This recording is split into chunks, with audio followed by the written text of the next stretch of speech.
সম্প্রতি বাংলাদেশে এসেছেন পাকিস্তানের জনপ্রিয় গায়ক রাহাত ফতে আলী খান।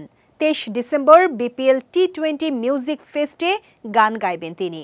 জানা গেছে, মিরপুর শেরেবাংলা স্টেডিয়ামে অনুষ্ঠেয় বিপিএল টি-20 মিউজিক ফেস্টে গান গাইতে 3,40,00,000 টাকা পারিশ্রমিক নেবেন এই শিল্পী।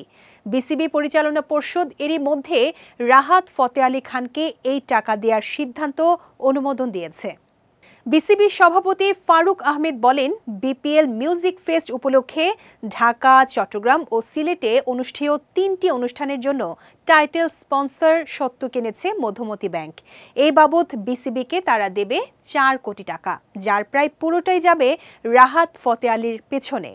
এদিকে কমানো হয়েছে বিপিএল মিউজিক ফেস্টের টিকিটের মূল্য। এই অনুষ্ঠানের জন্য প্লাটিনাম টিকিটের মূল্য 8,000, গোল্ড 6,000, সিলভার 4,000, গ্র্যান্ড স্ট্যান্ড 1,500 ও ক্লাব হাউসের টিকিট 500 টাকা ধরা হয়েছে। এর আগে 21 ডিসেম্বর রাতে ঢাকার আর্মি স্টেডিয়ামে অনুষ্ঠিত হয় ইকোজ অফ রেভলিউশন শীর্ষক কনসার্ট। এই কনসার্টেও গান গেয়েছেন বিশ্বখ্যাত সঙ্গীতজ্ঞ রাহাত ফতে আলী খান। তবে এই কনসার্টে তিনি বিনা পারিশ্রমিকে জনপ্রিয় গানগুলো পরিবেশন করেন।